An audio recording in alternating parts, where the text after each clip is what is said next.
Hello friends, स्वागत है आपका अपने ही यूट्यूब चैनल वीएन एजुकेशन में। तो फ्रेंड्स, आज हम लोग प्रैक्टिस सेट नंबर 16 प्रैक्टिस करने वाले हैं।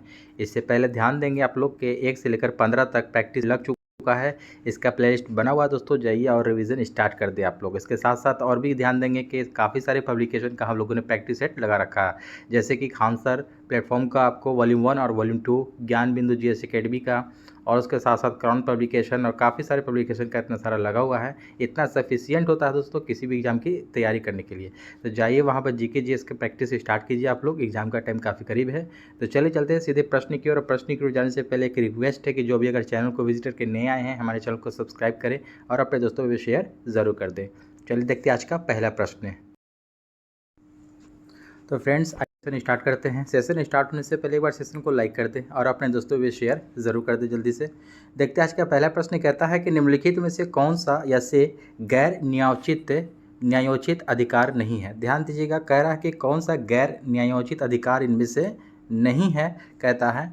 तो यहाँ पर ध्यान देंगे, ऑप्शन नंबर 1 कहता है काम करने का अधिकार, और 2 ऑप्शन में कहता है कि समान कार्य के लिए समान वेतन, यानी कि पुरुष और महिलाओं के लिए। तो ये जो है कि आपको गैर न्यायोचित अधिकार आपको नहीं है, तो ये भी नहीं होगा आपको और ये भी नहीं होगा। ऑप्शन नंबर 3 देखिए, कहता है शिक्षा का अधिकार, ये आपको गैर न्यायोचित अधिकार है, ठीक ना। तो 1 और 2 यहाँ से आपका सही उत्तर हो जाएगा यहाँ से। तो ऑप्शन नंबर यहाँ से 2 में हम लोग जाएंगे, यहाँ से सही उत्तर केवल 1 और 2 यहाँ पर सही है, ठीक है। अगला प्रश्न कहता है यहाँ पर 2 नंबर के मांग का नियम किस पर आधारित होता है। ध्यान दीजिएगा, मांग का नियम किस पर आधारित है। 2 का आपको सही उत्तर ऑप्शन नंबर 4 हो जाएगा, उपभोक्ता की प्राथमिकता, ठीक है। उपभोक्ता की प्राथमिकता जो है आपको ये मांग के नियम पर आधारित होता है। नेक्स्ट क्वेश्चन, निम्नलिखित में से कौन सी जीएनपी की गणना विधि नहीं है। जीएनपी, ठीक है, जीएनपी की जो कह रहा है कि गणना विधि नहीं है, इनमें से कौन सी नहीं है। तो 3 का राइट आंसर ऑप्शन नंबर पहला वाला ही हो जाएगा, आय उपागम, ठीक है। आय उपागम जो होता है ये आपको नहीं है, तो ऑप्शन नंबर 1 ही सही हो जाएगा। व्यय उपागम, बचत उपागम और अतिरिक्त मूल्य उपागम, ये तीनों आपको जीएनपी की गणना की विधि में आता है। अगला प्रश्न कहता है कि राष्ट्रीय ऋण का एक भाग जो बाह्य ऋण के रूप में जाना जाता है, क्या होता है। राष्ट्रीय ऋण का एक जो भाग है जो बाह्य ऋण के रूप में जाना जाता है, वो क्या होता है। 4 का ऑप्शन नंबर यहाँ पर ध्यान दीजिएगा, ऑप्शन नंबर यहाँ से 3 सही होगा आपका, कि सरकार के द्वारा विदेशों से उधार ली गई राशि। जो सरकार के द्वारा जो विदेशों से उधार ली गई जो राशि होती है, वही आपको यहाँ पर सही उत्तर होगा इसका। अगला प्रश्न कहता है यहाँ पर 5 नंबर प्रश्न कहता है कि वह बिना व्यय को लागतें, ठीक है, वह बिना व्यय को लागतें जो तब उत्पन्न होती है जब कोई उत्पादक फर्म स्वयं स्वामित्व रखती है तथा उत्पादन की कुछ चीज़ों की पूर्ति करती है, वो क्या कहलाती हैं। तो 5 का यहाँ पर ध्यान दीजिएगा, आंसर हो जाएगा ऑप्शन नंबर यहाँ से 3, ठीक है, अंतर्निहित लागतें कहलाती हैं वो। नेक्स्ट क्वेश्चन है कि ग्राम राज्य के माध्यम से राम राज्य के बारे में किसने कहा था। ध्यान दीजिएगा, यहाँ पर कहता है कि ग्राम राज्य के माध्यम से राम राज्य के बारे में किसने कहा था। तो ऑप्शन नंबर देखिएगा 1 हो जाएगा, ये महात्मा गांधी ने कहा था। किसने कहा था, महात्मा गांधी ने। काफ़ी अच्छे प्रश्न है, इसको याद रखिएगा। ग्राम राज्य के माध्यम से राम राज्य के बारे में किसने कहा, महात्मा गांधी ने कहा। नेक्स्ट क्वेश्चन हम लोग देखेंगे यहाँ पर कि संविधान के अंतर्गत भारतीय लोकतंत्र के आदर्शों को हम कहाँ देख सकते हैं। संविधान के अंतर्गत कह रहा है कि भारतीय लोकतंत्र के आदर्शों को हम कहाँ देख सकते हैं, प्रस्तावना में या भाग 3 या भाग 4 या भाग 1 में। ध्यान दीजिएगा, 7 का ऑप्शन नंबर 1 ही हो जाएगा आपका, प्रस्तावना में हम लोग देख सकते हैं, ठीक है। राइट आंसर क्या हो जाएगा, प्रस्तावना में। नेक्स्ट क्वेश्चन देखेंगे कि भारत के नियंत्रक तथा महालेखा परीक्षक की नियुक्ति कौन करता है। नियंत्रक तथा महालेखा परीक्षक यानी कि कैग की नियुक्ति कौन करता है। तो 8 का राइट आंसर ऑप्शन नंबर 2 हो जाएगा, ये राष्ट्रपति नियुक्ति करता है, ठीक है। कितने अनुच्छेद के अनुसार, अनुच्छेद भी आर्टिकल याद रखिएगा, 148 148, ठीक है। अगला प्रश्न कहता है कि भारतीय संविधान का कौन सा अनुच्छेद है जो राज्य सरकारों को ग्राम पंचायतों के गठन का निर्देश देता है। ध्यान दीजिएगा, भारतीय संविधान का अगर अनुच्छेद आर्टिकल पूछा जा रहा है जो राज्य सरकारों को ग्राम पंचायतों के गठन का निर्देश देता है, ठीक है। तो 9 का आपको सही उत्तर ऑप्शन नंबर 3 हो जाएगा, अनुच्छेद 40, ठीक है। ग्राम पंचायत आपको किससे संबंधित है, अनुच्छेद 40 से संबंधित है, इसको ध्यान रखिएगा। बस इतना आप लोग ये देखना है यहाँ पर, ग्राम पंचायत, ठीक है, तो अनुच्छेद 40 हो जाएगा। नेक्स्ट क्वेश्चन है कि भारत के महान्यायवादी को कहाँ पर सुनवाई करने का अधिकार है। भारत का जो महान्यायवादी होता है अटर्नी जनरल, उसको कहाँ पर सुनवाई करने का आपको उसकी अथॉरिटी होती है। तो 10 का यहाँ पर देखिएगा राइट आंसर ऑप्शन नंबर 4 हो जाएगा, भारत का कोई भी विधि न्यायालय। ठीक है, भारत का कोई भी विधि न्यायालय में उसको अधिकार अथॉरिटी उसकी होती है। नेक्स्ट क्वेश्चन है कि प्राचीन चोल साम्राज्य की राजधानी कहाँ पर थी। प्राचीन चोल साम्राज्य की राजधानी कहाँ पर थी। तो 11 का आपको राइट आंसर ऑप्शन नंबर 1 हो जाएगा दोस्तों, उदयपुर। ठीक है, उदयपुर थी प्राचीन चोल साम्राज्य की राजधानी। नेक्स्ट क्वेश्चन यहाँ पर हम लोग देखेंगे कि नीचे दिए गए दिल्ली के सुल्तानों के वंशों को काल क्रमानुसार में व्यवस्थित कीजिए। यहाँ पर ध्यान दीजिएगा, कालानुक्रम में व्यवस्थित करना है दिल्ली के सुल्तानों के वंशों को, वंश जो तो चला था। तो यहाँ पर ध्यान दीजिएगा, मैं इसका एक ट्रिक बता दूंगा आप लोग को जो कि हमेशा याद रहेगा कि मतलब कि कैसे इसको व्यवस्थित करना है। तो यहाँ पर ध्यान दीजिएगा, ये आपको ट्रिक देखिएगा काफ़ी आपको हर एग्जामिनेशन के लिए फ़ायदेमंद साबित होगा। तो यहाँ पर याद इसको लिख लेंगे, यहाँ पर गोखी तिसौली। ठीक है, ठीक ना, इसको लिख लेंगे आप लोग। ये आपको गुलाम वंश से जो सल्तनत वंश जो चला था, इसका आपको ये क्रम है कैसे कैसे कौन सा आपको आया। तो देखिएगा, गु से हो जाएगा गुलाम वंश, खी से हो जाएगा खिलजी वंश, ती से हो जाएगा तुगलक वंश, सौ से हो जाएगा सैयद वंश और ली से आपका लोधी वंश। ठीक है, इस प्रकार आपको ये व्यवस्थित करने में कोई भी दिक्कत नहीं आएगी। तो इस प्रकार से यहाँ पर ध्यान दीजिएगा, ऑप्शन नंबर 12 का देखिएगा तो देखेंगे हम लोग, तो 4 वाला ऑप्शन नंबर सही हो जाएगा। पहले आपको देखिए आ गया गुलाम वंश, फिर उसके बाद 1 चले जाइए खिलजी वंश, फिर उसके बाद 2 नंबर आ जाएगा आपको तुगलक वंश और उसके बाद हो जाएगा 3 नंबर सैयद वंश। ठीक है, तो इस प्रकार ऑप्शन नंबर 4 यहाँ से सही उत्तर हो जाएगा। इसको ट्रिक को आप लोग लिख लेंगे अपनी कॉपी में। ठीक है, नेक्स्ट क्वेश्चन देखेंगे। 13 नंबर प्रश्न कहता है कि भारत में डच का सबसे प्रारंभिक उपनिवेश कहाँ पर था। ध्यान दीजिएगा, तो डच का पूछ रहा है भारत में, ठीक ना, डच का सबसे प्रारंभिक यानी कि पहला उपनिवेश कहाँ पर था। ठीक ना, उपनिवेश कैसे कहते किसे हैं इसे भी जान लें आप लोग। तो उपनिवेश जो किसी देश में जाकर के वो बस जाते हैं और वहाँ पर अपना जो अपने अनुसार शासन करते हैं, तो उसी को उपनिवेश कहा जाता है। इसको भी ध्यान में रखेंगे साथ साथ। तो यहाँ पर ध्यान दीजिएगा, भारत में डच का जो पूछा है सबसे पहला उपनिवेश कहाँ पर था, तो 13 का ऑप्शन नंबर 2 हो जाएगा, पुलिकट। ठीक है, ये कहाँ पड़ता है, तमिलनाडु में पड़ता है, पुलिकट में था। नेक्स्ट क्वेश्चन है आपका कि ब्रिटिश शासन के दौरान तत्कालीन मद्रास प्रेसिडेंसी में रईतवाड़ी प्रणाली की शुरुआत करने वाला कौन था। ठीक है, रईतवाड़ी प्रणाली की शुरुआत करने वाला कौन था। 14 का राइट आंसर ऑप्शन नंबर 3 हो जाएगा, थॉमस मुनरो। कौन था, थॉमस मुनरो। नेक्स्ट क्वेश्चन है कि निम्नलिखित में से कौन सा व्यक्ति इटली के एकीकरण से संबंधित नहीं था। ध्यान दीजिएगा, काफ़ी अच्छे प्रश्न है कि इटली के एकीकरण से संबंधित आपको पूछ रहा है कि नहीं था इनमें से। ठीक है, यानी कि 3 थे, इसमें से एक नहीं था। देखिएगा, केवूर यानी कि काउंट काबूर के बारे में बोल रहा है, Garibaldi, Mussolini, Mazzini, Joseph Mazzini, कौन आपको इसमें से नहीं था।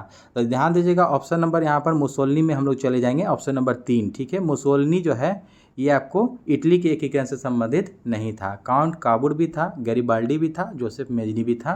ठीक है, तो नेक्स्ट क्वेश्चन हम लोग देखेंगे यहाँ से 16 नंबर प्रश्न देखेंगे हम लोग कि बृहत्तर यानी कि ग्रेटर हिमालय का दूसरा नाम क्या है। ठीक है, बृहत्तर मतलब होता है ग्रेटर हिमालय का दूसरा नाम पूछा जा रहा है।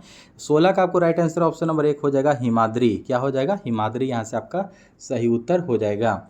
17 नंबर प्रश्न देखेंगे, ज्वालामुखी के कप आकार के मुख को क्या कहते हैं। ध्यान दीजिएगा, ज्वालामुखी जो होता है उसके कप आकार के मुख को, जो उसका मुख होता है ऊपर वाला, उसको क्या कहते हैं। तो 17 का देखिएगा ऑप्शन नंबर 3 हो जाएगा, उसको हम लोग क्या कहते हैं, क्रेटर। क्या कहते हैं, क्रेटर कहते हैं हम लोग। नेक्स्ट क्वेश्चन यहाँ पर देखिएगा कि दक्षिण अमेरिका के शीत शीतोष्ण घास स्थलों को क्या कहते हैं। देखिए, दक्षिण अमेरिका कह रहा है कि उसका शीत शीतोष्ण घास स्थल का नाम क्या है। तो 18 का आपको राइट आंसर ऑप्शन नंबर यहाँ पर देखिएगा, पंपास, जो कि आपको कहाँ पड़ता है, अर्जेंटीना, याद रखिएगा नाम। ठीक है, अर्जेंटीना, पंपास कहते हैं उसको, घास स्थलों को हम लोग। प्रेयरीज ये जो है कि उत्तरी अमेरिका में आपको पड़ता है ये। ठीक है ना, सवाना को कहाँ है, अफ्रीका में है। वेल्ड भी आपको अफ्रीका में ही पड़ता है। इसको भी सब शीतोष्ण घास के मैदान का नाम है ये सब, इसको याद रखिएगा। अगला प्रश्न कहता है, निम्नलिखित में से किस बायोम को विश्व की ब्रेड बास्केट कहा जाता है। ठीक है, कह रहा है कि किस बायोम को विश्व की ब्रेड बास्केट कहा जाता है। तो 19 का राइट आंसर ऑप्शन नंबर 1 होगा, मध्य अक्षांश घास स्थल को हम लोग कहते हैं ब्रेड बास्केट। ठीक है, बायोम को। नेक्स्ट क्वेश्चन, अगला प्रश्न कहता है, एशिया तथा उत्तरी अमेरिका किसके द्वारा पृथक होते हैं, यानी कि अलग होते हैं। ठीक है, एशिया और उत्तरी अमेरिका। ठीक है। बास बास जलडमरू मध, डोवर जलडमरू मध, बेरिंग या कुक, कौन सा जलडमरू मध है? यहाँ पर ध्यान दीजिएगा, ऑप्शन नंबर 20 का 3 हो जाएगा, बेरिंग जलसंधि जो है आपको बेरिंग जलडमरू मध, इसके द्वारा जो है कि एशिया और उत्तरी अमेरिका, ठीक है, अलग हो जाता है। अगला प्रश्न कहता है यहाँ पर कि किस राज्य में दक्षिण पूर्व एशिया के सबसे बड़े अल्वनीकरण संयंत्र की आधारशिला रखी गई है? यहाँ ध्यान दीजिएगा, तो ऑप्शन नंबर 4 हो जाएगा, तमिलनाडु में रखी गई है, ठीक है। नेक्स्ट क्वेश्चन, किसी झील की तली में अवरुद्ध जल को क्या कहते हैं? किसी झील की तली में अवरुद्ध जल को क्या कहते हैं? तो ऑप्शन नंबर 4 हो जाएगा, अधःसर, ठीक है, अधःसर कहते हैं उसको हम लोग। नेक्स्ट क्वेश्चन है कि दक्षिण भारत के निम्नलिखित राजनेताओं में से कौन ऐसा है जिसने फिल्मों में अभिनय नहीं किया है? यहाँ पर ध्यान दीजिएगा, कह रहा है कि दक्षिण भारत के निम्नलिखित राजनेताओं में से कौन ऐसा है इनमें से जिसने फिल्मों में अभिनय यानी कि एक्टिंग जो है आपको नहीं किया है?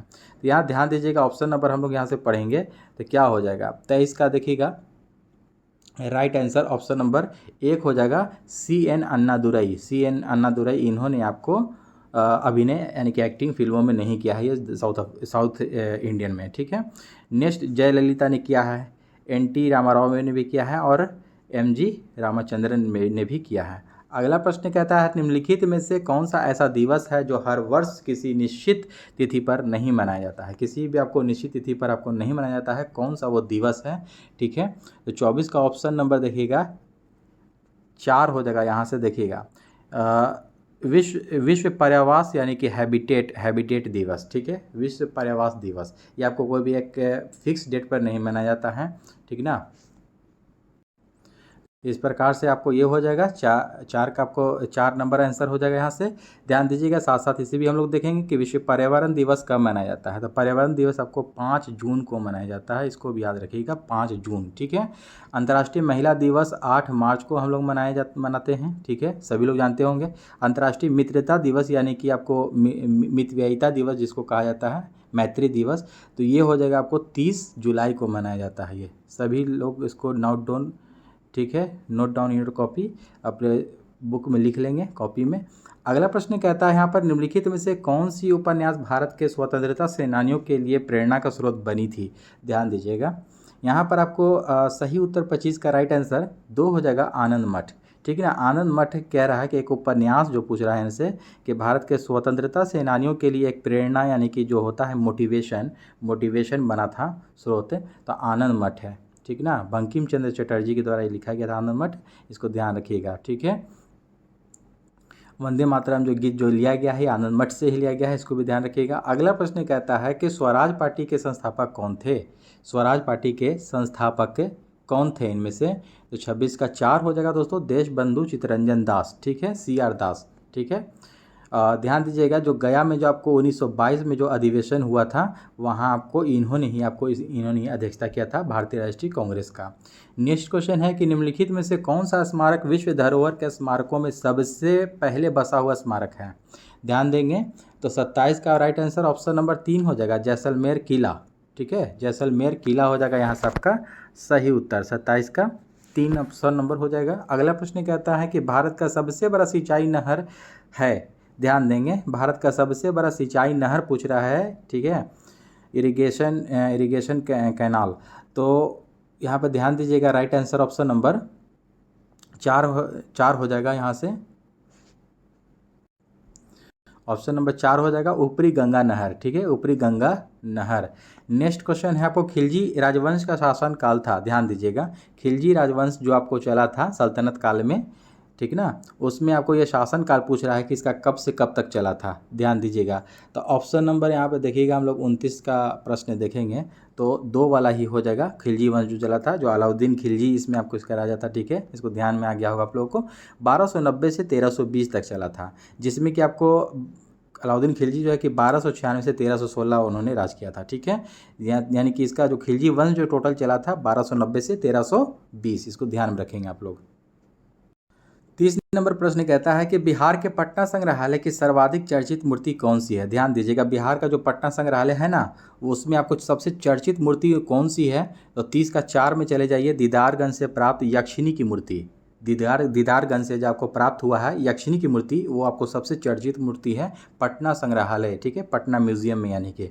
नेक्स्ट क्वेश्चन है आपको, बिहार ने राज्य के किस शहर में अलीगढ़ मुस्लिम यूनिवर्सिटी की शाखा खोलने के लिए जमीन आवंटित किया है? काफ़ी अच्छे प्रश्न है, यहाँ पर ध्यान दीजिएगा कि बिहार सरकार ने राज्य के किस शहर में, कौन सा आपको सिटी है जहां आपको अलीगढ़ मुस्लिम यूनिवर्सिटी की शाखा यानी कि उसका ब्रांच खोलने के लिए ज़मीन आवंटित किया है? तो 31 का राइट आंसर ऑप्शन नंबर 1 हो जाएगा किशनगंज जिला में। कहाँ? किशनगंज शहर में आपको ये आवंटित किया गया है ज़मीन वहाँ पर, जहाँ पर आपको अलीगढ़ मुस्लिम यूनिवर्सिटी का ब्रांच खोला जाएगा। नेक्स्ट क्वेश्चन है कि निम्नलिखित में से भारतीय नौसेना का सबसे बड़ा गाइडेड मिसाइल ध्वंसक कौन सा है? ध्यान देंगे। 32 का ऑप्शन नंबर 1 हो जाएगा INS विशाखापट्टनम। क्या हो जाएगा? INS विशाखापट्टनम। अगला प्रश्न कहता है यहाँ पर ध्यान दीजिएगा कि कारा टैग पास के संदर्भ में निम्नलिखित में से कथनों पर विचार कीजिए, ठीक है। 33 का कारा टैग, ठीक है। यहाँ पर प्रश्न देखिएगा थोड़ा लंबा है, यहाँ पर ये काफ़ी डिस्टेंस में है। तो यहाँ देखिएगा ऑप्शन नंबर हम लोग देखेंगे, 1 कहता है 33 नंबर। देखिएगा ऑप्शन नंबर 1 में कहता है कि यह अरुणाचल प्रदेश राज्य में स्थित है, ये नहीं होगा। यह ग्रेट सिल्क रोड का एक ऑफशूट है जो काराकोरम पर्वत में स्थित है, ये वाला सही है। 3 नंबर ऑप्शन कहता है यह अरुणाचल प्रदेश को तिब्बत से जोड़ता है, नहीं, ये भी आपका गलत होगा। तो ऑप्शन नंबर सिर्फ 2 यहाँ पर आपका सही है। तो यहाँ पर ध्यान दीजिएगा कि केवल 2 ऑप्शन नंबर हो जाएगा यहाँ से सही उत्तर। अगला प्रश्न कहता है कि पंचायती राज प्रणाली के अंतर्गत स्थानीय संस्था का कार्य कौन सा नहीं है? ध्यान देंगे, यहाँ पर काफ़ी अच्छे प्रश्न हैं कि पंचायती राज प्रणाली के अंतर्गत पूछ रहा है कि स्थानीय संस्था का कार्य इनमें से कौन सा नहीं है, ठीक है।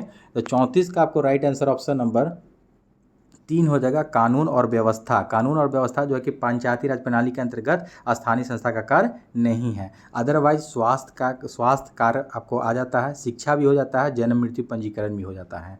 नेक्स्ट क्वेश्चन, भारत की अध्यक्षता में होने वाले G20 समिट में कितने देशों को गेस्ट कंट्री के रूप में आमंत्रित किया गया है? ध्यान दीजिएगा, G20 का जो समिट होने वाला है जो हुआ, उसमें आपको गेस्ट कंट्री के रूप में आमंत्रित किया गया है कितने देश को? ध्यान दीजिएगा। तो 35 का आपको राइट आंसर ऑप्शन नंबर 3 हो जाएगा, टोटल 9 देश, ठीक है। इसको ध्यान में रखना है, काफ़ी इंपॉर्टेंट प्रश्न हो जाएगा ये, इसको VVI लगा लीजिएगा आप लोग। कितना आमंत्रित किया गया है देशों को? 9 देश को। ऑप्शन नंबर 3 यहाँ से आपका सही उत्तर हो जाएगा G20 में। नेक्स्ट क्वेश्चन यहाँ पर ध्यान दीजिएगा, 36 नंबर प्रश्न कहता है कि भारत के प्रथम राष्ट्रपति कौन थे? तो यहाँ पर ध्यान दीजिएगा, ऑप्शन नंबर काफ़ी जी प्रश्न है कि 1 हो जाएगा, डॉक्टर राजेंद्र प्रसाद भारत के प्रथम राष्ट्रपति थे। अगला प्रश्न कहता है कि विश्व का सर्वाधिक लंबा मार्ग सेतु कहाँ स्थित है? ध्यान दीजिएगा, कहता है कि विश्व का सबसे लंबा मार्ग सेतु कहाँ स्थित है? तो 37 का राइट आंसर ऑप्शन नंबर 4 हो जाएगा दोस्तों, यहाँ से पटना में हो जाएगा आपको यहाँ से सही उत्तर। अगला प्रश्न कहता है 38 नंबर के द्वितीय विश्व युद्ध का प्रारंभ किस वर्ष में हुआ था? सेकेंड वर्ल्ड वॉर का जो प्रारंभ हो रहा है, पूछ रहा है कि कौन से साल में हुआ था? तो 1939 से 45 चला था दोस्तों, याद रखिएगा। 1 सितंबर 1939 से, छोटा डेट भी याद रखिएगा, 1 सितंबर, ठीक है। 1 सितंबर 1939 से 2 सितंबर याद रखिएगा, डेट खत्म जो हुआ था 1945, ठीक है, इसको याद रखना है। 38 का आपको राइट आंसर ऑप्शन नंबर 3 हो जाएगा।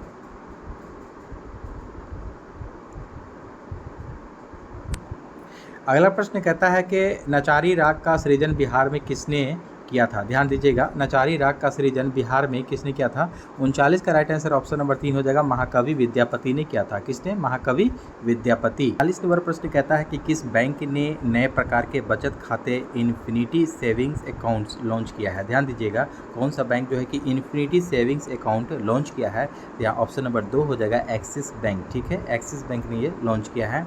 अगला प्रश्न कहता है आपका कि यहाँ पर के राष्ट्रीय कैलेंडर का प्रथम महीना कौन सा है? ध्यान दीजिएगा, पूछ रहा है यहाँ पर कि राष्ट्रीय कैलेंडर जो है अपना, उसका आपको प्रथम महीना जो होता है कौन सा है? भाद्र, फाल्गुन, चैत्र या कार्तिक? 41 का राइट आंसर ऑप्शन नंबर 3 हो जाएगा, चैत्र जो है कि आपको ये पहला महीना है। और अंतिम महीना अगर पूछ देगा दोस्तों तो फाल्गुन भी याद रखिएगा आप लोग, अंतिम महीना होता है। नेक्स्ट क्वेश्चन है कि भारतीय राष्ट्रीय कांग्रेस के 7 अध्यक्ष कौन थे? भारतीय राष्ट्रीय कांग्रेस के 7 अध्यक्ष कौन थे? तो यहाँ पर ध्यान दीजिएगा, 42 का आपको राइट आंसर ऑप्शन नंबर 2 हो जाएगा, WC बनर्जी। यानी कि भारतीय राष्ट्रीय कांग्रेस का कह रहा क्वेश्चन कि आपको स्थापना हुआ था 1885 ईस्वी में। कब हुआ था? 1885 ईस्वी में हुआ था। तो इस समय आपको ए और ह्यूम ने आपको इसका स्थापना किया था, इनकी इसमें हुआ था, लेकिन पहले अध्यक्ष पूछ रहा है इनमें से, तो WC बनर्जी हो जाएगा यहाँ से आपका सही उत्तर। ठीक है, नेक्स्ट क्वेश्चन कहता है कि आपका निम्नलिखित में से किस दिन विश्व पृथ्वी दिवस मनाया जाता है। ठीक है, विश्व पृथ्वी दिवस कब मनाया जाता है? 43 का राइट आंसर ऑप्शन नंबर 3 हो जाएगा, 22 अप्रैल को मनाया जाता है। ठीक है, वहीं आपको अगर बिहार दिवस पूछेगा दोस्तों तो 22 मार्च को मनाया जाता है। कब? 22 मार्च को बिहार दिवस मनाया जाता है, इसे भी ध्यान रखिएगा। 22 अप्रैल को पृथ्वी दिवस मनाया जाता है। नेक्स्ट क्वेश्चन, अध्यक्ष और CEO के रूप में भारतीय रेलवे का नेतृत्व करने वाली पहली महिला कौन बनी है? अध्यक्ष और CEO के रूप में भारतीय रेलवे का नेतृत्व करने वाली पहली महिला कौन बनी है? तो यहाँ पर राइट आंसर ऑप्शन नंबर 1 हो जाएगा, जिया वर्मा सिन्हा। कौन बनी है? जिया वर्मा सिन्हा। नेक्स्ट क्वेश्चन है 45 नंबर प्रश्न कहता है कि बिहार के किस नदी बांध के लिए पहली बार श्रमदान का प्रयोग हुआ तथा भारत सेवक समाज का गठन किया गया? ध्यान दीजिएगा। तो ऑप्शन नंबर यहाँ पर 45 का ऑप्शन नंबर 2 हो जाएगा, कोसी बांध। क्या हो जाएगा? कोसी बांध। यानी कि कह रहा है बिहार के किस नदी के बांध के लिए पहली बार श्रमदान का प्रयोग हुआ तथा भारत सेवक समाज का गठन किया गया? तो कोसी बांध के लिए। नेक्स्ट क्वेश्चन है आपका कि निम्नलिखित में से किस निकाय ने प्रदूषण व्यवस्था और पर्यावरणीय स्वास्थ्य कार्यक्रम की शुरुआत की है? कौन सा कह रहा है कि यहाँ पर किस निकाय ने, ठीक है, प्रदूषण व्यवस्था और पर्यावरणीय स्वास्थ्य का कार्यक्रम की शुरुआत की है? तो 46 का ऑप्शन नंबर 2 हो जाएगा, वर्ल्ड बैंक। ठीक है, विश्व बैंक ने यह शुरू किया है। अगला प्रश्न कहता है कि शतरंज विश्व कप 2023 का टाइटल किस खिलाड़ी ने जीता? शतरंज विश्व कप 2023 का टाइटल किस खिलाड़ी ने जीता है? तो 47 का ऑप्शन नंबर 4 हो जाएगा, मैग्नस कार्लसन। क्या हो जाएगा? Magnus Carlsen. ठीक है, ये जो है कि मैग्नस कार्लसन ये नॉर्वे के आपको शतरंज के खिलाड़ी हैं। ठीक है, FIDE वर्ल्ड कप का खिताब जीत लिया है, उनका पहला ये खिताब है आपको। नेक्स्ट क्वेश्चन हम लोग देखेंगे 48 नंबर यहाँ से कि निम्नलिखित में से कौन सा स्टेडियम भारत का पहला सौर ऊर्जा से लैस खेल स्थान है? ध्यान दीजिएगा कि किस चीज़ से आपको लैस है, आपको ये सौर ऊर्जा से। ठीक है, तो भारत का ये पहला स्टेडियम है जो कि सौर ऊर्जा से लैस है ये खेल स्थान। 48 का ऑप्शन नंबर 2 हो जाएगा, चिन्ना स्वामी स्टेडियम, जो कि बेंगलुरु में पड़ता है। ठीक है, चिन्ना स्वामी स्टेडियम। नेक्स्ट क्वेश्चन, बिहार में रेशमी वस्त्रों का उत्पादन कहाँ होता है? बिहार में रेशमी वस्त्र का जो उत्पादन है आपको कहाँ होता है? बिहार में। 49 का राइट आंसर ऑप्शन नंबर 3 हो जाएगा, भागलपुर। कहाँ हो जाएगा? भागलपुर में है रेशमी वस्त्रों के उत्पादन होता है यहाँ। बांग्लादेश की संसद को क्या कहते हैं? काफ़ी इजी प्रश्न है बांग्लादेश की संसद को, और इम्पोर्टेंट भी है। 50 का 3 चले जाइए, जातीय संसद कहते हैं हम लोग। ठीक है, जातीय संसद। नेक्स्ट क्वेश्चन यहाँ पर देखिएगा, यहाँ से सामान्य विज्ञान हम लोग देखने वाले हैं, गणित और ये रीजनिंग के लिए PDF ले लीजिएगा, टेलीग्राम चैनल ज्वाइन कर लें आप लोग, वहाँ से मिल जाएगा। किस दर्पण में प्रतिबिंब आभासी, सीधी तथा बिंदु के साइज की बनती है? कौन से दर्पण में? ठीक है, प्रतिबिंब पूछ रहा है, आभासी, सीधी तथा बिंदु के साइज की बनती है। 51 का ऑप्शन नंबर 2 हो जाएगा, ये उत्तल दर्पण में। किसमें? उत्तल दर्पण में। उत्तल दर्पण आपको कैसा होता है? पॉजिटिव होता है, इसको ध्यान रखिएगा। अवतल दर्पण निगेटिव होता है। नेक्स्ट क्वेश्चन है कि गतिशील वैद्युत आवेश पैदा करता है कौन? इनमें से कौन सा क्षेत्र है? देखिएगा 52 का 1 हो जाएगा, चुंबकीय क्षेत्र। चुंबकीय क्षेत्र जो है कि गतिशील वैद्युत आवेश पैदा करता है। नेक्स्ट क्वेश्चन देखेंगे 53 नंबर प्रश्न कहता है कि सामान्यतः विद्युत बल्ब में भरा जाने वाला गैस कौन सा है? ध्यान दीजिएगा, सामान्यतः जो विद्युत बल्ब में आपको गैस भरा जाता है कौन सा होता है? वो आपको नाइट्रोजन होता है। ऑप्शन नंबर 1 के साथ हम लोग जाएंगे। ठीक है, नाइट्रोजन होता है। ठीक है, ऑर्गन भी होता है, ऑर्गन देता तो ऑर्गन भी आप लोग लगा सकते थे, लेकिन नाइट्रोजन दे रहा है यहाँ पर आपको, सामान्यतः आपको नाइट्रोजन गैस ही भरा जाता है। नेक्स्ट क्वेश्चन यहाँ पर देखिएगा कि प्रकाश किरण पुंज जो अत्यंत दिशिक हो वो क्या कहलाती है? ध्यान दीजिएगा, प्रकाश किरण पुंज जो अत्यंत दिशिक हो वो क्या कहलाती है? तो 54 का आपको राइट आंसर ऑप्शन नंबर 4 हो जाएगा, लेसर कहलाता है वो। ठीक है, क्या कहलाता है? लेसर। लेसर का देखिएगा फुल फॉर्म भी कभी कभी पूछ देता है, LASER। ठीक है, लेसर का इसका फुल फॉर्म हो जाता है light amplification by stimulated emission of radiation, इसका आपको फुल फॉर्म होता है, इसको भी ध्यान रखेंगे।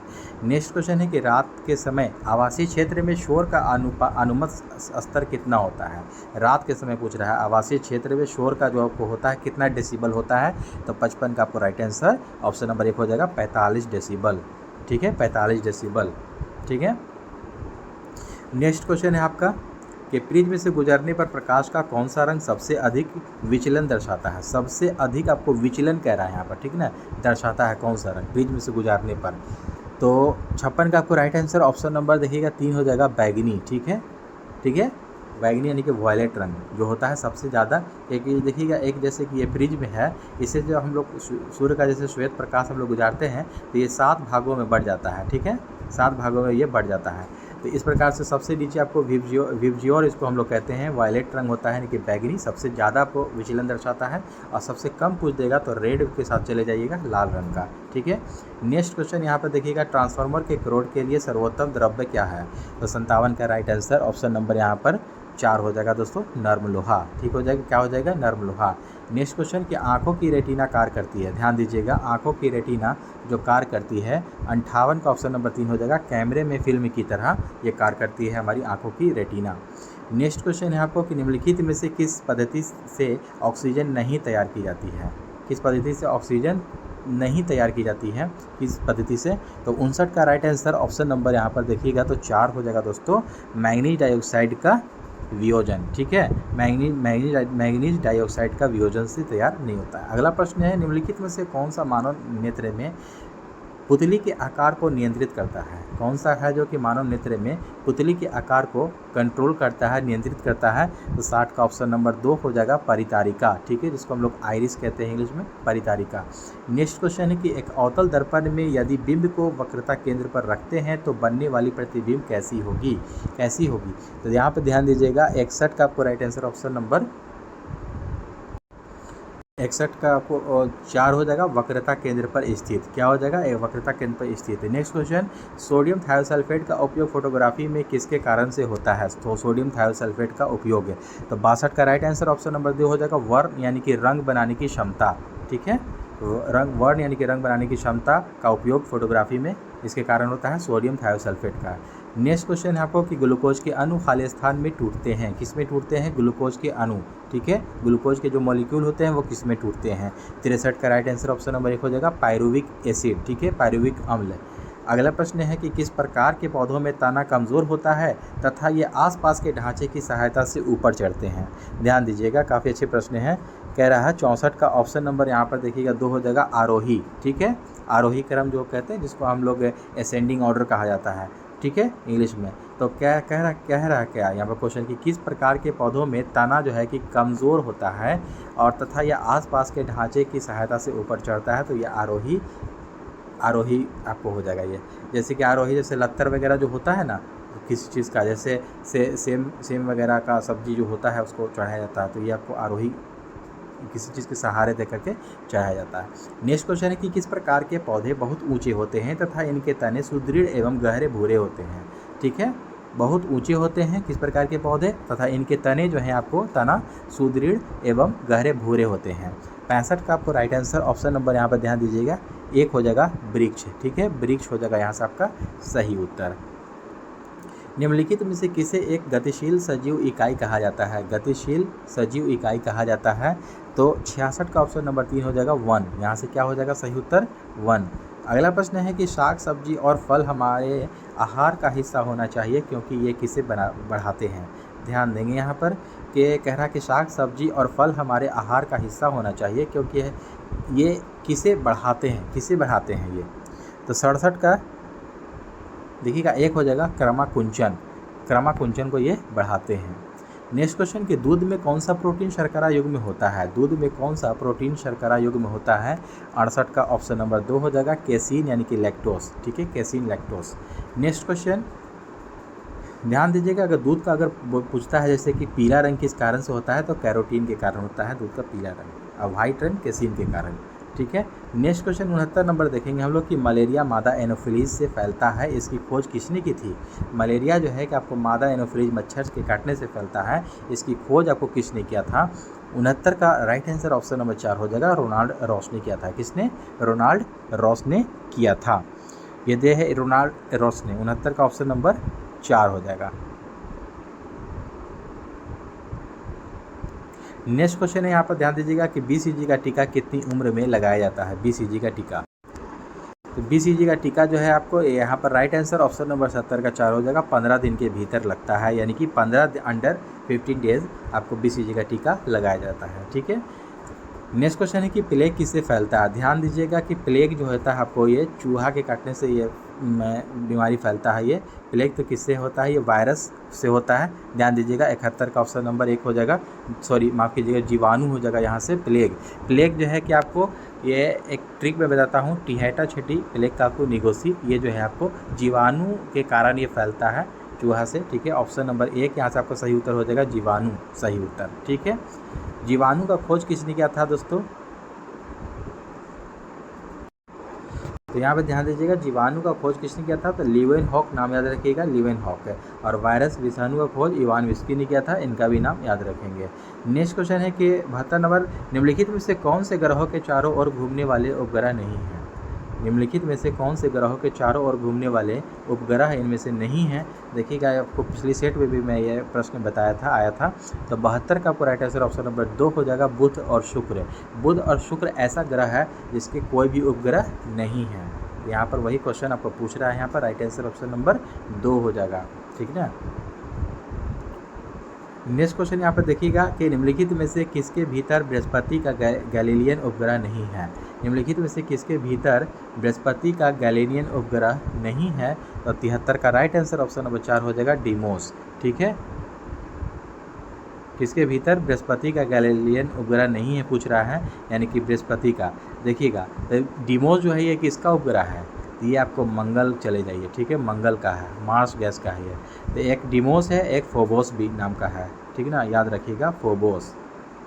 ठीक है, फोबोस और डिमोस ये दोनों जो उपग्रह हैं ये मंगल के उपग्रह हैं। गैनीमीड सबसे बड़ा उपग्रह है ये, जो कि बृहस्पति का ही है। यूरोपा भी गैनीमीड ये बृहस्पति का है, और कैलिस्टो भी बृहस्पति ग्रह का ही उपग्रह है। अगला प्रश्न कहता है कि भारतीय परमाणु विज्ञान का जनक किसे कहा जाता है। भारतीय परमाणु विज्ञान का जनक किसे कहते हैं हम लोग। 74 का ऑप्शन नंबर 1 हो जाएगा, होमी जे भाभा, यानी कि होमी जहांगीर भाभा को कहा जाता है। नेक्स्ट क्वेश्चन और इस सेट का अंतिम प्रश्न है दोस्तों कि GUI किसका संक्षिप्त रूप है। यहाँ पर ध्यान दीजिएगा, GUI का फुल फॉर्म पूछा जा रहा है यहाँ पर। तो 75 का राइट आंसर ऑप्शन नंबर 1 हो जाएगा, ग्राफिकल यूजर इंटरफेस। क्या हो जाएगा, ग्राफिकल यूजर इंटरफेस इसका फुल फॉर्म होता है। तो दोस्तों आई होप कि आज का भी सेशन अच्छा लगा है। अच्छा लगा तो हमारे चैनल को सब्सक्राइब करें और अपने दोस्तों में भी शेयर ज़रूर करें। तो चलिए एक और सेट में हम लोग मिलते हैं। जय हिंद।